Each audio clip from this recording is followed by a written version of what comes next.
पिछले कई दिनों से हम अपने सुकून घर की लिपाई का कह रहे थे और हमें पहले तो मिट्टी नहीं मिल रही थी, फिर मज़दूर नहीं मिल रहे थे। अब अल्हम्दुलिल्लाह मिट्टी हमें मिल चुकी है और इंशाअल्लाह बहुत जल्द हम सुकून घर की लिपाई शुरू करने वाले हैं। और मैं सोच रहा हूँ कि इसकी ऊपर वाली जो लेयर है, मज़दूरों की बजाय हम खुद ही इसको उतार लेते हैं। एक तो आज संडे है, बच्चे भी घर हैं और हम खुद भी इस पर थोड़ी सी मेहनत करते हैं और मिट्टी जो है ना उखाड़ हम खुद लेते हैं। बर्ड्स मैंने बाहर निकाले हुए थे, कहाँ गए?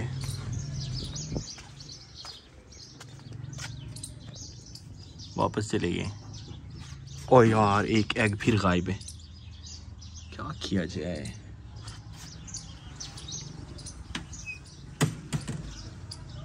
मिट्टी वाले भाई आ चुके हैं मेरे साथ।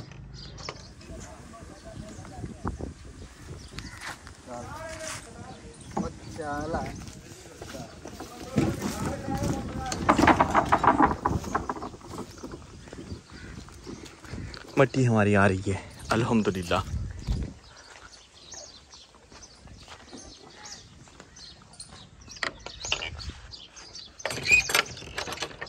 और कबूतर का अंडा मेरे ख्याल में कौवे ही लेके गए हैं। कल मैंने देखा 2 अंडे पड़े थे, आज 1 पड़े।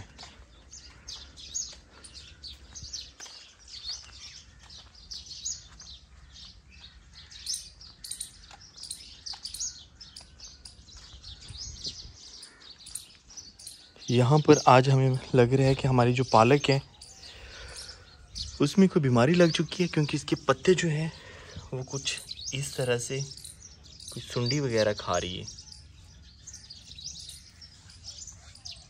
ये क्या लग गया? वो ये पहले दरख्तों पे होती थी, अब सब्जियों में भी होना शुरू हो गई है। ये एक ऐसा पौधा है जिसकी जड़ वगैरह नहीं होती, और पौधा तो नहीं, हम इसे बेल कहेंगे। और ये दरख्तों के ऊपर होती है, दरख्तों से खुराक लेती है और जिस दरख्त के ये ऊपर होती है उससे ये ख़त्म कर देती है, बिल्कुल वो खुश्क हो जाता है। और कहते हैं कि अगर बेरी के ऊपर ये हो तो इसकी बहुत ज़बरदस्त किस्म की कोई मेडिसिन बनती है, देसी मेडिसिन। अस्सलाम वालेकुम, शुएब महमूद एक नए व्लॉग के साथ आपको अपने चैनल पर खुशामदीद कहता हूँ। उम्मीद करता हूँ सब खरीद होंगे। और अगर आप मेरे चैनल पर नए हैं और चैनल अब तक सब्सक्राइब नहीं किया तो चैनल को सब्सक्राइब कर लें। पिछले 3-4 दिन से एहसन एक नया प्रोजेक्ट पे काम कर रहा था और आज उसने हमें बताया कि वो प्रोजेक्ट जो है वो मैंने फ़ाइनल कर लिया है और अभी उसकी कोई फ़िटिंग वगैरह कर रहे हैं। तो जब फिटिंग होगी उसके बाद देखेंगे, लेकिन पहले प्रोजेक्ट की तरफ जाते हैं। जो जो उसने बनाया वो तो देख लेते हैं।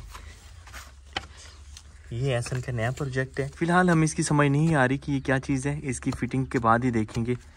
और ऊपर एक मोटर लगाई है और साथ में यहाँ पे मुझे एक USB पोर्ट टाइप की नज़र आ रही है। चलें देखते हैं, आप करें काम इस पे। कितने दिन लगे ये प्रोजेक्ट बनाने के लिए? 2-3 दिन। 2-3 दिन हो गए। चलें फाइनल करके फिर आप हमें दिखाइएगा।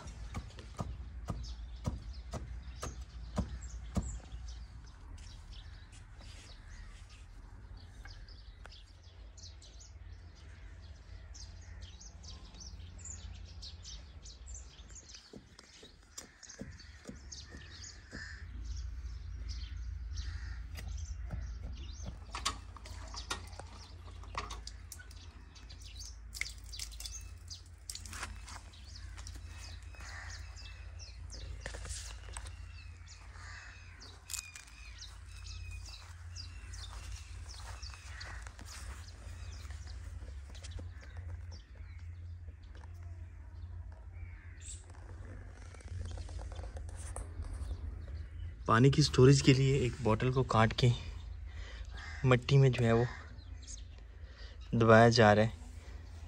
ये नज़र नहीं आएगा, शायद थोड़ा आएगा। सही।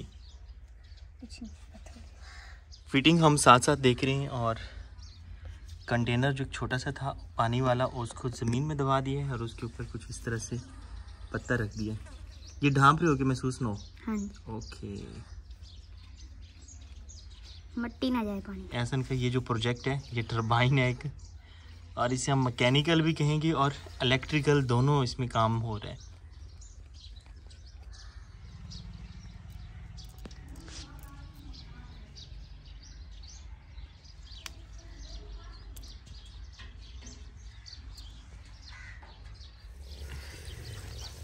एहसन की जो टरबाइन है उसने इंस्टॉल कर दी है और पानी निकल रहा है लेकिन अभी कम कम आ रहा है। उसने इस तरह से किया कि यहाँ पर मोटर लगाई है और मोटर को अटैच किया है एक पावर बैंक के साथ। ये पावर बैंक मेरे पास था और ये ख़राब हो गया था, तो एहसन ने पहले इसको ठीक किया और उसके बाद अब इसके साथ अटैच करके एक टरबाइन मोटर लगा दी है। मेरे ख्याल में ये मोटर कम है इसीलिए पानी कम दे रहा है। हाँ जा रहा है, इतना तो है। अच्छा इसको लगाना है, सही है, जामुन को लगा रहे हैं पानी।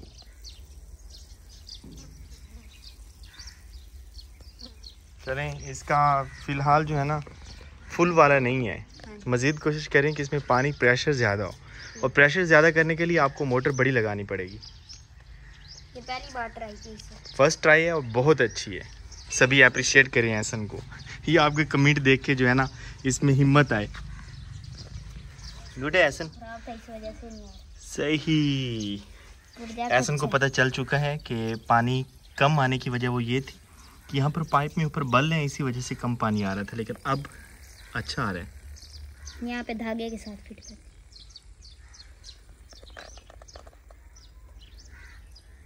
हमारे सुकून घर में बैठ के एक बार हमने हॉरर स्टोरी आपको सुनाई और मेरे बहुत से व्यूअर्स ने कमेंट्स किए कि आप दोबारा वो हॉरर स्टोरी कब सुना रहे हैं। तो मैं सोच रहा था कि उसके लिए एक सेपरेट कंटेंट बनाना चाहिए, क्योंकि हमारा जो विलेज लाइफ है या हमारी डेली रूटीन है उससे हट के वो सब कुछ होना चाहिए, क्योंकि मेरे कुछ व्यूवर्स को वो चीज़ पसंद नहीं आई। तो सभी की पसंद और नापसंद का ख्याल हमें रखना पड़ता है। तो इसीलिए आज एक सच्ची कहानी जो अभी अभी मेरी आंखों के सामने गुजरी वो मैं आपको सुनाने जा रहा हूँ, और बहुत दुखी वो बात है। आज दिन के वक्त अचानक एक बुरी खबर मिली और उसके बाद फिर हम व्लॉग वगैरह नहीं बना सके। वो यूँ हुआ है कि मेरे मोस्टली व्यूअर्स को पता होगा कि हमारे जहाँ पर मार्केट है उसमें एक होटल है, और उस होटल पे एक भाई जो है वो काम करते। तो 4 दिन पहले जो है ना उनका एक भाई उनसे मिलने के लिए आया, आई थिंक उनका छोटा भाई था, और वह है कि रात के वक्त जो है उसकी थोड़ी सी तबीयत ख़राब हुई है, तो बस मिलने के लिए आया हुआ था। और वो हमारे गांव से नहीं है, किसी और शहर से है, और जिस शहर से है वहाँ पे उसका कोई राब्ता वगैरह भी नहीं है और ना ही किसी का नंबर है। तो यूँ होता है कि रात के वक्त वो बिल्कुल दोनों भाई जो है वो खैरियत से सोते हैं। खाना वगैरह हम तंदूर से मोस्टली रोटियाँ भी वहीं से लगवाते हैं, तो रात को हमने रोटी वहीं से लगवाई है। वो बिल्कुल ठीक थे और बातें भी कर रहे थे, खुश थे दोनों भाई।